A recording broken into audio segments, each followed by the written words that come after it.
कर किसानों के साथ इस तरह का बर्ताव किया गया, ये आरोप लग रहा है। और इस बीच सुप्रीम कोर्ट से बड़ी खबर आ रही है कि महाराष्ट्र के स्ट्रीट वेंडर्स को लेकर एक बड़ा फैसला दिया है सुप्रीम कोर्ट ने। अमलेंदु जी बताएं जरा सा, क्या है, क्या कहा है जो महाराष्ट्र के संदर्भ में ये बात आई। समीर जी, जो महाराष्ट्र का पुणे पिंपरी चिंचवाड़ है जी, वहाँ 19,000 से अधिक स्ट्रीट वेंडरों को बेदखली करने के जो कार्रवाई थी उस पर इंटरिम रोक लगा दी है सुप्रीम कोर्ट ने, बहुत सख्त आदेश देते हुए। जी। और जो टिप्पणी की है सुप्रीम कोर्ट ने, उस टिप्पणी समीर जी मौखिक तौर पर टिप्पणी की है, वो ये भी कहा है कि फेरी वालों के साथ सम्मान और गरिमा के साथ व्यवहार किया जाना चाहिए तथा उन्हें अवैध रूप से बेदखल नहीं किया जा सकता, ये कहना है। और अपने आदेश में जो है जो न्यायालय ने कहा कि जब तक स्ट्रीट वेंडर्स जीविका संरक्षण और स्ट्रीट वेंडिंग अधिनियम 2014 के अनुसार हॉकिंग और नॉन हॉकिंग जोन की पहचान अधिसूचना करने का कार्य नहीं हो जाता, तब तक यथा स्थिति बनाई रखी जाए और हॉकर्स को उनके विक्रय स्थल से बेदखल ना किया जाए। ये सख्त आदेश जो है सुप्रीम कोर्ट ने दिया है। एक बड़ी खबर जो है समीर जी इस समय ये आ रही है सुप्रीम कोर्ट से, सरकार के लिए बड़ा झटका माना जा सकता है। पुणे जो नगर निगम है उसकी तरफ से जो विद्वान वकील उपस्थित हुए थे उन्होंने बताया था कि 1972 स्ट्रीट वेंडर्स या 14,000 से अधिक स्ट्रीट वेंडर्स को समायोजित करने की कवायद अभी जारी है। जी, तो ये उस पर मतलब उन्होंने आश्वस्त किया कि जब तक ये कवायद पूरी नहीं हो जाएगी, उनको जब तक नहीं कर दिया जाएगा, तब तक हम सुप्रीम कोर्ट का आदेश मानेंगे और यथास्थिति बनाए रखेंगे। तो ये देखा जाए तो एक तरह से तो अक्टूबर 2023 में जो नगर निगम है उसने स्ट्रीट वेंडर एक्ट के तहत इस प्रक्रिया करने के लिए कम से कम 6 सप्ताह का समय मांगा था। और वो 6 सप्ताह का समय जाने कब का निकल चुका, साल भर से ज्यादा हो चुका, 1.5 साल के करीब हो चुका। अभी तक जो उनको स्ट्रीट वेंडर्स को नहीं किया जा चुका है शामिल। तो वित्तीय बाधाओं सीमित संसाधन के कारण जो है वो 19,792 स्ट्रीट वेंडर्स समायोजित करने के लिए अधिक समय की आवश्यकता थी, उनके वकील ने कहा। इसको देखते हुए नगर निगम ने जो सख्त आदेश दिया कि जब तक आप ये पूरा नहीं कर लेते, यानी जब तक आप सारे पहचान नहीं कर लेते कि कहाँ स्ट्रीट वेंडर्स बैठेंगे, कौन सा क्षेत्र होगा, तब तक आप किसी भी स्ट्रीट वेंडर को नहीं हटा सकते। यानी जब तक आप उनके पुनर्वास की व्यवस्था नहीं कर लेते हैं, पुनर्वास व्यवस्था नहीं कर सकते, यानी कि आप अतिक्रमण हटाओ अभियान के नाम पर ना कॉरिडोर चला सकते हैं और ना आप स्ट्रीट वेंडर्स को वहां से बेदखल कर सकते हैं जब तक कि आप उनके पुनर्वास की व्यवस्था नहीं कर देते। वो एरिया आप चिन्हित नहीं कर देते कि कौन सा वेंडिंग जोन होगा, कौन सा नॉन वेंडिंग जोन होगा, तब तक आप ये नहीं कर सकते। ये बड़ा आदेश जो है सुप्रीम कोर्ट की तरफ से आया है। जी बिल्कुल, ये बड़ा आदेश है। और महाराष्ट्र में जिस तरह से जो स्ट्रीट वेंडर्स को लेकर दिया है कि आप उनको बेदखल नहीं कर सकते जब तक उनके पुनर्वास की व्यवस्था नहीं कर देते हैं। तो लगभग 20,000 के करीब वहां पर स्ट्रीट वेंडर्स का ये मामला था और उसको लेकर सुप्रीम कोर्ट का ये फैसला आया है। तो एक बड़ा झटका इसको कहा जा सकता है, लेकिन स्ट्रीट वेंडर्स के हक में एक बड़ा फैसला है। सरकार के लिए भले ही झटका है। और स्ट्रीट वेंडर्स को, चूंकि अक्सर ये होता है कि कोई भी किसी विकास के प्रोजेक्ट के नाम पर हजारों की संख्या में लोगों को बेदखल कर दिया जाता है। धारावी में भी अभी ये मामला अटका ही है, जिसको चल रहा है कि वहां पर लाखों लोगों को वहां से बेदखल किया जा रहा है एक नई परियोजना के लिए। तो एक बड़ा झटका है सुप्रीम कोर्ट की ओर से। यहाँ समीर जी महत्वपूर्ण बात ये आपने इसमें धारावी को जोड़ दिया, तो ये धारावी के लिए भी एक लैंडमार्क जजमेंट। जी हाँ, बिल्कुल, कि जब तक आप उस अधिनियम के तहत लोगों को पुनर्वास नहीं कर देते, उनका आप नहीं कर देते, तब तक आप कुछ नहीं कर सकते। तो ये धारावी के लिए भी है। तो ये सिर्फ पुणे के लिए इसका महत्व नहीं है समीर जी, एक उस नगर पालिका के अंतर्गत जो जोन है, बल्कि ये तमाम जो परियोजनाएं चल रही हैं और जहां जहां मित्रों को जमीनें दी जा रही हैं थोक के भाव में, और वहां जो लोगों को उजाड़ने का कार्यक्रम है, उस पर सुप्रीम कोर्ट का ये जो आदेश है ये प्रभावी होता हुआ दिखाई देगा आने वाले समय। जी बिल्कुल। और सुप्रीम कोर्ट के कुछ और भी आज फैसले और टिप्पणियां हैं जिनका जिक्र करना चाहेंगे हम लोग इस कार्यक्रम में। एक बहुत ही महत्वपूर्ण टिप्पणी की है उत्तर प्रदेश सरकार के खिलाफ। उत्तर प्रदेश सरकार ने जो धर्मांतरण कानून बनाया है उसको लेकर बहुत ही महत्वपूर्ण टिप्पणी की है कि आपने बनाया क्यों, इसका मकसद क्या था, ये बेमतलब का कानून है, कुछ इस तरह की टिप्पणी की है। अमलेंदु जी ज्यादा जानकारी देंगे कि किस मामले में सुप्रीम कोर्ट की ये टिप्पणी आई है और कहा क्या है सुप्रीम कोर्ट ने। असल में एक मसला पहुंचा था उसमें अंतरिम जमानत के लिए जी। तो सीजीआई जो है संजीव खन्ना, उन्होंने जो है सख्त टिप्पणी की और कहा कि राज्य पुलिस इस मामले में बहुत पक्षपाती रही है और उनका कि आपने धर्मांतरण विरोधी कानून भी बिना वजह ही लागू कर दिया। जी, ये बहुत सख्त टिप्पणी उस केस में उसकी कोई जरूरत नहीं थी, उसकी कोई जरूरत नहीं थी। आपने धर्मांतरण विरोधी कानून भी बिना वजह ही लागू कर दिया। और फिर तो आदेश दिया सीजीआई ने कि इसको फिर से सूचीबद्ध करें, अंतरिम आदेश जारी रहे।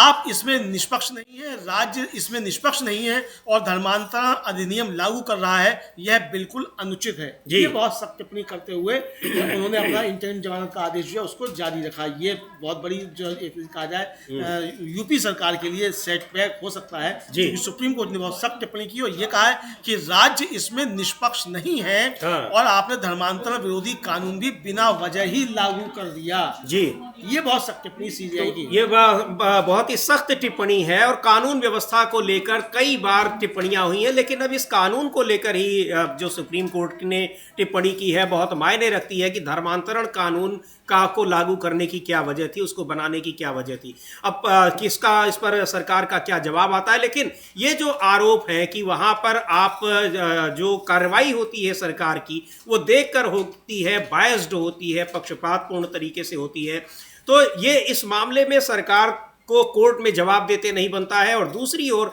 लॉ एंड ऑर्डर को लेकर, कानून व्यवस्था को लेकर विपक्ष लगातार हमलावर है। आए दिन वहां पर जिस तरह से अपराध की घटनाएं हो रही हैं उस पर बहुत ही सरकार को घेरने की कोशिश की जा रही है। समाजवादी पार्टी के नेता अखिलेश यादव ने टिप्पणी की है कानून व्यवस्था को लेकर, उत्तर प्रदेश में जिस तरह से सरकार की कानून व्यवस्था चल रही है। सुनते हैं क्या कहा है कानून व्यवस्था के मामले में अखिलेश यादव ने। तो कानून व्यवस्था को लेकर, इसके अलावा एक अरुणाचल प्रदेश को लेकर भी एक सुप्रीम कोर्ट का एक महत्वपूर्ण एक उसका फैसला आया है, टिप्पणी की है। अमलेंदु जी उसके बारे में भी कुछ बताएं। हाँ, सुप्रीम कोर्ट से सुप्रीम कोर्ट से भी बड़ा आदेश है समीर जी, और ये अरुणाचल प्रदेश के मुख्यमंत्री जो हैं उनके खिलाफ आरोप थे, उस पर सुप्रीम कोर्ट ने अरुणाचल प्रदेश सरकार और केंद्र सरकार से कहा है कि स्पष्ट जवाब चाहिए कि आपने ठेके किसके दिए। असल में मामला जो है समीर जी, जो अरुणाचल प्रदेश में जो कथित अनियमित निविदा आवंटन की SIT जांच का मांग वाली याचिका थी उस पर सुनवाई कर रहा था सुप्रीम कोर्ट, और उसमें उसने 18 मार्च को गृह मंत्रालय, वित्त मंत्रालय और राज्य सरकार से राज्य में सार्वजनिक कार्य निविदाएं देने वाली पार्टियों के बारे में विस्तृत जवाब मांगा। तो अदालत ने यह कहा कि अरुणाचल प्रदेश के जो वर्तमान मुख्यमंत्री पेमा खांडू के रिश्तेदारों के स्वामित्व वाली कंपनियों को सार्वजनिक ठेकों में कथित अनियमित आवंटन की जो SIT की जांच के निर्देश देने की जो मांग की गई थी याचिका में, उस पर ये उसने जवाब मांगा है। और सुनवाई के दौरान CJI ने पूछा कि कितने ठेके दिए गए हैं, तो याचिकाकर्ता की ओर से जो वकील पेश हुए थे प्रशांत भूषण, उन्होंने कहा, मतलब जिन्होंने याचिका डाली थी, जी हाँ, उन्होंने कहा कि कई सौ करोड़ के ठेके सिर्फ उनकी पत्नी की कंपनी के नाम के हैं, जिसका नाम ब्रांड ईगल है। लगभग 70 ठेके सिर्फ उनकी पत्नी की कंपनी को दे दिए गए। और उन्होंने कहा कि राज्य में सिर्फ दंगे और लूट हो रही है। बहुत सख्त टिप्पणी प्रशांत भूषण ने सुप्रीम कोर्ट में कही, और जो आरोप लगाया उन्होंने कहा कि 70 ठेके जो हैं वो कई सौ करोड़ के ठेके वो सिर्फ मुख्यमंत्री की पत्नी को दे दिए गए, ये उन्होंने कहा है। अच्छा, और उन्होंने ये भी बताया कि राज्य सरकार द्वारा हलफनामे में यह रुख अपनाया गया है कि राज्य में ये मानक है कि गांव का विकास करने की इच्छुक व्यक्ति को ठेका दिया जाता है, आपसी सहमति से ठेका देने का होता है, ये भी कहा गया। तो अब इस पर जो था अरुणाचल प्रदेश के जो राज्य के वकील थे उन्होंने कहा कि साहब ये राजनीतिक मकसद से याचिका दायर की गई है, और उनका कहना था कि ये राजनीतिक रूप से प्रेरित याचिका है। और मैं आपको यह भी बताना चाहता हूं कि याचिकाकर्ता कौन है। कुछ लोग जो अपंजीकृत हैं वे इसलिए ऐसा कर रहे हैं क्योंकि वे उस राज्य में कोई विकास नहीं होने देना चाहते, यानी राज्य का विकास करने के लिए मुख्यमंत्री की पत्नी को ठेका सारा दिए जाए, कई सौ करोड़ के ठेके, 70 ठेके उन्हीं को दिया जाना वो जरूरी है, तभी राज्य का विकास होगा। तो भारतीय जनता पार्टी की शासित राज्यों में विकास का मॉडल यही है कि मुख्यमंत्री की पत्नियों को आप जो है ठेके दीजिए, तभी राज्य का विकास होगा। तो राज्य के वकील जो थे क्या वो ये कहना चाहते थे समीर जी? ये भी सवाल उठ रहा है। जी बिल्कुल, ये सवाल उठ रहा है, लेकिन बहुत ही महत्वपूर्ण टिप्पणी की है। और उसको लेकर जिस तरह से अरुणाचल प्रदेश में और उत्तर प्रदेश में भी जिस तरह से धर्मांतरण कानून को लेकर टिप्पणी की है बहुत मायने रखती है, क्योंकि उत्तर प्रदेश में लगातार ये इस तरह की खबरें आ रही हैं, आती रहती हैं। अभी संभल का जो मामला चल रहा है वहां पर एक मेले को स्वीकृति नहीं दी गई, उसके पहले भी होली पर जिस तरह से पुलिस अधिकारियों के बयान आए, कानून व्यवस्था को लेकर सरकार घिरी रहती है और जो पुलिस और प्रशासनिक अधिकारियों की विवादास्पद टिप्पणियों का मुख्यमंत्री खुद समर्थन करते दिखाई पड़ते हैं।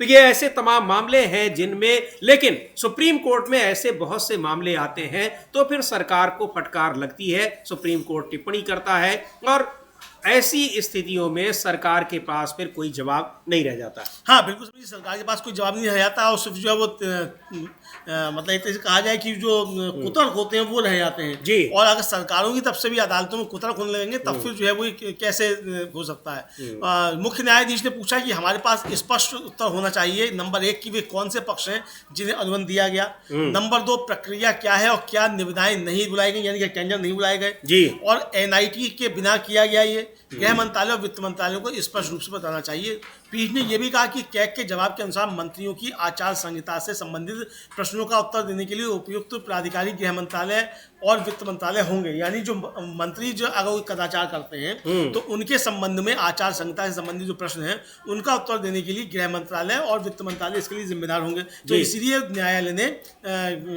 अरुणाचल प्रदेश राज्य के साथ साथ गृह मंत्रालय और वित्त मंत्रालय जो है, मतलब केंद्र सरकार का गृह मंत्रालय और वित्त मंत्रालय यानी अमित शाह और निर्मला सीतारमण जी का मंत्रालय जो है उसको नोटिस जारी किया है कि आप भी जो है ये आवंटित निविदाओं के विवरण पर विस्तृत जवाब दें और यह भी पूछा है कि क्या इस प्रक्रिया में शामिल कोई व्यक्ति या फर्म प्रतिवादी संख्या 4 अर्थात 6 मतलब 4 और 6 अर्थात सीएम खांडू उनके परिवार के सदस्यों से संबंधित थे। यानी अब अमित शाह के मंत्रालय को और निर्मला सीतारमण के मंत्रालय को भी ये जवाब देना होगा 4 से 6 हफ्ते के अंदर कि क्या जो निविदाएं दी गई उनमें मुख्यमंत्री के पत्नी और उनके परिवार के लोग शामिल थे।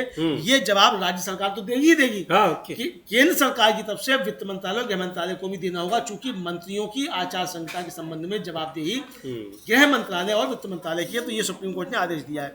फिर आदेश में कहा सुप्रीम कोर्ट ने समझी कि हम अरुणाचल प्रदेश राज्य से एक विस्तृत हलफनामा चाहते हैं जिसमें उन पक्षों का विवरण दिया जाए जिन्हें अनुबंध WP और अतिरिक्त हलफनामों में उल्लिखित अनुबंधों के संदर्भ में दिए गए थे। इसके अलावा अरुणाचल प्रदेश राज्य उन फर्मों और व्यक्तियों को दिए अनुबंधों का विवरण भी प्रस्तुत करेगा जिन्होंने प्रतिवादी संख्या 4 और 6 पर भरोसा किया था, 4 से 6 तक। और आगे कहा गया कि भारत संघ यानी गृह मंत्रालय और वित्त मंत्रालय भी एक विस्तृत हलफनामा दाखिल करेंगे। हम चाहते हैं कि CAG 20 मार्च 2024 के आदेश में दिए गए निर्देशों के संबंध में अपनी अंतरिम रिपोर्ट प्रस्तुत करें। तो ये जो था वो कहा गया और इसमें भारत की सरकार की तरफ से जो अटॉर्नी जनरल R वेंकटरमणी उन्होंने केंद्र सरकार का प्रतिनिधित्व किया। अब जो याचिका थी समीर जी वो ये थी कि पेमा खांडू के करीबी सहयोगियों को प्रमुख निविदाएं देने में कथित रूप से पक्षपात किया गया, जिसमें खांडू की पत्नी की निर्माण कंपनी मेसर्स ब्रांड ईगल्स भी शामिल है। ये उस याचिका में आरोप लगाया गया। यानी वो तो उनकी कंपनी को ही, उनकी पत्नी, मुख्यमंत्री की पत्नी की कंपनी को ही 70% ठेके, मतलब ज्यादातर ठेके उनको दे दिए गए और 70% उनको दे दिए, बाकी उनके भतीजों वगैरह को दे दिए गए। अच्छा। इसके अलावा पेमा के भतीजे श्री सरकार चल रही है जो तवांग जिले के विधायक हैं और मेसर्स अलाइड ट्रेडिंग कंपनी के मालिक को उचित प्रक्रिया का पालन किए बिना वर्क ऑर्डर्स दे दिए गए। याचिका में इस मामले की जांच CBI या विशेष दल SIT से कराने की मांग की गई है। इस पर ध्यान देते हुए पीठ ने जनवरी 2024 में रिट याचिका पर नोटिस जारी किया था। साथ ही अरुणाचल प्रदेश राज्य के स्थायी वकील को नोटिस भेजने की स्वतंत्रता भी दी थी। तो ये इस पे एक बड़ा फैसला जो है वो सुप्रीम कोर्ट का आया। इसमें जवाब इस सरकार को देना पड़ेगा, राज्य सरकार को भी, अरुणाचल प्रदेश की सरकार को भी। और खाऊंगा ना खाने दूंगा का नारा देने वाले प्रधानमंत्री नरेंद्र मोदी के गृह मंत्रालय यानी अमित शाह जी के मंत्रालय और निर्मला सीतारमण जी जो कहती हैं वो प्याज नहीं खाती तो उनको प्याज का भाव नहीं पता है, उनके वित्त मंत्रालय को भी ये जवाब देना होगा कि ठीक है आप प्याज नहीं खाती हैं, प्याज का भाव नहीं पता है, लेकिन आप भ्रष्टाचार भी नहीं करती हैं, तो भ्रष्टाचार के बारे में जो हो रहा है उसके बारे में जानकारी है कि नहीं है, ये आपको बताना। जी बिल्कुल। और ये दूसरे राज्यों के लिए भी है कि किस तरह से ठेके दिए जाते हैं। बहुत ही अजीबोगरीब मामला है और उसका जो तर्क दिया जा रहा है सुप्रीम कोर्ट में वो और ज्यादा हैरान करने वाला है कि जो लोग इस तरह की याचिका दायर कर रहे हैं वो विकास नहीं देखना चाहते हैं। यानी विकास का मतलब हुआ कि विकास के जितने कार्य हैं वो उनकी स्वीकृति सरकार दे, उनको सरकार पास करे और उनको कराने की जिम्मेदारी यानी उसके ठेके वो मुख्यमंत्री के परिवार के लोगों को मिले। तो ये अजीबोगरीब स्थिति है। अब इससे दूसरे राज्यों को भी सीख मिलती है या नहीं मिलती है ये देखने वाली बात है, लेकिन सुप्रीम कोर्ट की सख्त टिप्पणियों से ये साफ है कि इस तरह की जो भ्रष्टाचार चल रहा है उसको लेकर सुप्रीम कोर्ट किसी को माफ करने वाला नहीं है और ना ही वहाँ पर उसकी निगरानी रखने वाले जो कह लीजिए कि सिविल सोसाइटी है वो उससे दूर रहेगी, क्योंकि याचिका वहाँ से किसी व्यक्ति ने नहीं डाली है। याचिका यहाँ पर डाली है प्रशांत भूषण ने, यानी सिविल सोसाइटी की ओर से डाली जा रही है वहाँ के विपक्षी नेताओं की। इसका मतलब यह है कि या तो पता नहीं होगा और पता भी होगा तो या और लोग शांत हैं उसके बारे में, कोई और कारण है कि वो सरकार के खिलाफ नहीं बोल रहे हैं? बहुत सारी बातें हो सकती हैं। हाँ, बहुत सारी बातें होती हैं और इनके पेमा खांडू के पिता जो थे उनके ऊपर भी बहुत गंभीर आरोप थे। जी हाँ। और जो कलिखो पुल, हाँ, जिनका कालिखो पुल, जी हाँ। कालिखो पुल जो उनका 60 पेज का जिनका एक जो काफी ज्यादा वायरल हुआ था, जी हाँ। जो उन्होंने अपनी जान खुद ले ली थी, उसमें जो नोट लिखा था और किस तरीके से भ्रष्टाचार के मामले थे, जी। वो सब आया था। तो ये काफी ज्यादा वो वायरल हुआ था, तो उसमें भी पेमा खांडू के पिता जो थे वो भी उसमें सवालों के घेरे में थे काफी ज्यादा। तो यानी काफी ज्यादा जो है ये आरोप लगते रहे। तो अब पेमा खांडू के जिस तरीके से ये आरोप सामने आए हैं, तो अब सरकार का अपना तर्क हो सकता है। जाहिर बात है सरकार का वकील सरकार का पक्ष रखेगा, जी हाँ। तो वो उनके अपना तर्क है। लेकिन ये मामला सुप्रीम कोर्ट में गया और इस पर सख्त आदेश सुप्रीम कोर्ट ने दिए। इधर एक और बड़ी खबर समीर जी आ रही है, वो हालांकि सुप्रीम कोर्ट से नहीं है, लेकिन है तो लोअर कोर्ट से, डिस्ट्रिक्ट कोर्ट से। जो राउज एवेन्यू कोर्ट है दिल्ली का, उसने डीसीपी नॉर्थ वेस्ट से जो एक्स है यानी ट्विटर है, उससे कथित तौर पर दिल्ली के मंत्री कपिल मिश्रा द्वारा पोस्ट की गई पोस्ट से संबंधित सामग्री प्राप्त करने के संबंध में स्थिति रिपोर्ट मांगी है। कोर्ट ने आदेश दिया कि डीसीपी अगली सुनवाई की तारीख से पहले एक विस्तृत रिपोर्ट प्रस्तुत करें और कोर्ट ने इस मामले को बहस के लिए 8 अप्रैल को सूचीबद्ध किया। यानी 8 अप्रैल से पहले उनको एक्स से वो सारी पोस्ट लेकर देनी होंगी जो कपिल मिश्रा ने आचार संहिता का उल्लंघन किया था विधानसभा चुनाव के दौरान। भड़काऊ भाषण दिए थे। पिछला विधानसभा, इस पिछले से पिछला जो विधानसभा चुनाव 2020 का उसमें जो दिया था, और उसमें उनके खिलाफ ये मामला आया हुआ था। उन्होंने मांग की थी कपिल मिश्रा ने कि इसको क्वेश कर दिया जाए। कोर्ट ने मना कर दिया कि ये क्वेश नहीं किया जा सकता। तो इस पे अब ये चल रहा है और डीसीपी को आदेश दिया है कि 8 अप्रैल तक आप एक्स से वो सारी पोस्ट लेकर यहाँ आइए, विस्तृत रिपोर्ट पेश। तो अरुणाचल प्रदेश की सरकार को सुप्रीम कोर्ट से फटकार मिल रही है, उत्तर प्रदेश की सरकार को सुप्रीम कोर्ट की से फटकार मिल रही है। यहाँ कपिल मिश्रा जो दिल्ली सरकार में मंत्री हैं, बीजेपी के नेता हैं, पहले आम आदमी पार्टी में हुआ करते थे, अब वो बीजेपी के नेता हैं, वो इस समय दिल्ली सरकार में मंत्री है। उनके खिलाफ जिस तरह से जो भड़काऊ भाषण के मामले चल रहे थे पिछले विधानसभा चुनाव के समय में 2020 के, उस मामले में अब एक तरह से उन पर दबाव बढ़ता जा रहा है, उनको वो घिरते नजर आ रहे हैं। Supreme court, Rouse Avenue court ने सीधे तौर पर कहा है डीसीपी को कि उनके जो वो ट्वीट्स थे उनको लाया जाए, सामने रखा जाए और उसके बाद फिर उस पर कार्रवाई होगी। उस मामले को खत्म करने की अपील की थी कपिल मिश्रा ने, लेकिन उसको मना कर दिया गया है।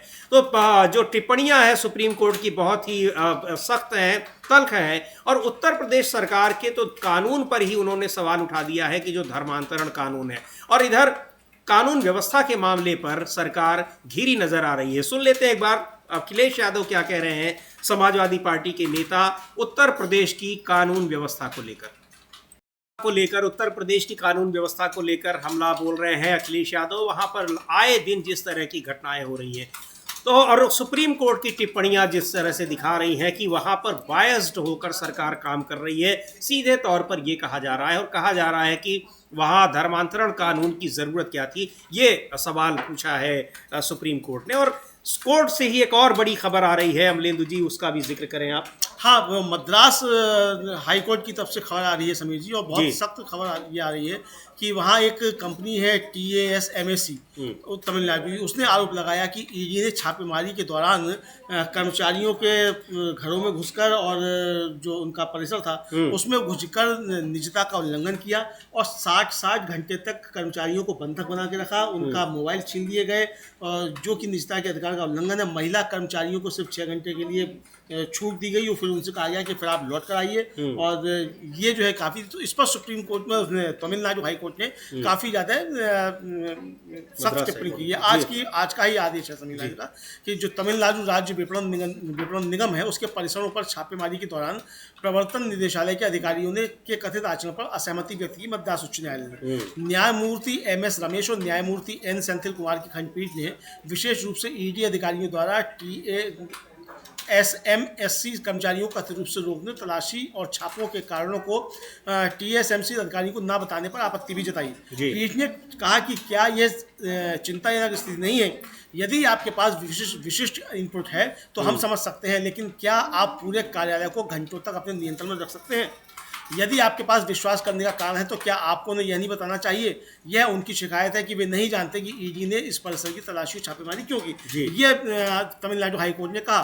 तो ये असल में जो है कि राज्य द्वारा संचालित जो शराब वितरण निगम है, उसने न्यायालय में याचिका दायर की थी कि ईडी की कार्रवाई अत्यधिक और उसके अधिकार क्षेत्र के बाहर है, और राज्य सरकार है उसने भी इसमें जो थी वो अपनी याचिका दायर की है। और उन्होंने तर्क दिया कि ईडी ने जो उनके परिसर थे उनमें जबरन प्रवेश किया, उनके मोबाइल फोन जब्त करके कर्मचारियों के अधिकारों का उल्लंघन किया, जिसमें उनकी निजता भी शामिल है। उनके वकील ने आरोप लगाया कि कुछ लोगों को 60 घंटे तक बैठाया गया, उनमें से कुछ को सुबह से लेकर मध्य रात्रि 1 बजे तक बैठाया गया। उन्हें 6 घंटे के लिए घर जाने दिया, वह भी महिलाओं को, और फिर वापस आने को कहा गया। यह प्रक्रिया 3 दिनों तक चली। राज्य सरकार की ओर से पेश हुए महाधिवक्ता PS रमन ने कहा कि महिला कर्मचारियों को रात 1 बजे जाने की अनुमति दी गई है, बशर्ते वे सुबह या 8 या 9 बजे तक वापस आ जाएं। ये राज्य सरकार की तरफ से कहा गया। तो TSMAC के वकील ने पूछा कि धारा 17 के तहत आप मेरे घर में जबरन नहीं घुस सकते, आपको अपना अधिकार दिखाना होगा, यानी आपको दिखाना होगा कि आपके पास अधिकार है कि आप हमारे तलाशी ले सकते हैं कि नहीं तलाश, आपको सर्च वारंट दिखाना होगा, क्योंकि आप निदेशक नहीं हैं। आपको यह दिखाना होगा कि यह 4 आकस्मिकताओं धन शोधन निवारण अधिनियम के तहत से सीधा जुड़ा हुआ मामला है, आप सब कुछ ले आ रहे हैं, मोबाइल फोन, क्या यह निजता के अधिकार का उल्लंघन नहीं है? ये सवाल उन्होंने पूछा। हालांकि ईडी का जो प्रतिनिधित्व करने वाले अतिरिक्त सॉलिसिटर जनरल थे, उन्होंने इन दावों का खंडन किया। ईडी के वकील ने कहा कि किसी को भी बंदी नहीं बनाया गया था, सभी को जाने और वापस आने की इजाजत थी। इस पर पीठ ने कहा कि यदि कुछ अधिकारियों ने यह रिट याचिका दायर की है तो हम समझ सकते हैं, लेकिन संगठन ने इसे दायर किया है। इसका मुख्य तर्क यह है कि आपने चौकीदार से लेकर A to Z तक की अनुमति नहीं दी थी। ये जो है आदेश आया है। तो ये ईडी की जो कार्यप्रणाली है उसको लेकर बड़ा सवाल उठाया है मद्रास हाई कोर्ट ने, और वहाँ किस तरीके से वो जहाँ छापेमारी कर रही है लोगों को कैसे बंधक बनाया गया। तो बहुत गंभीर टिप्पणियाँ कई जांच एजेंसियों के खिलाफ, कुछ राज्यों के खिलाफ, सुप्रीम कोर्ट की और मद्रास हाई कोर्ट की ये टिप्पणी बहुत मायने रखती है। लेकिन इन सब के बीच पंजाब की आम आदमी पार्टी सरकार बुरी तरह से घिर गई है, क्योंकि किसानों को धरने पर, शांतिपूर्ण तरीके से धरना दे रहे किसानों पर जिस तरह से बल प्रयोग किया गया है, सैकड़ों किसान नेताओं को गिरफ्तार किया गया है, उसको लेकर पार्टी और सरकार दोनों ही घिरी हुई है। आरोप लग रहे हैं कि केंद्र सरकार से मिलकर उसने किसानों के साथ ये बर्ताव किया है। अब इस पर किसानों का गुस्सा भड़का हुआ है, देश भर के किसान उस पर आंदोलन के लिए की धमकी दे रहे हैं और पंजाब सरकार के खिलाफ एक बड़े मूवमेंट की तैयारी कर रहे हैं। तो आप बने रहिए।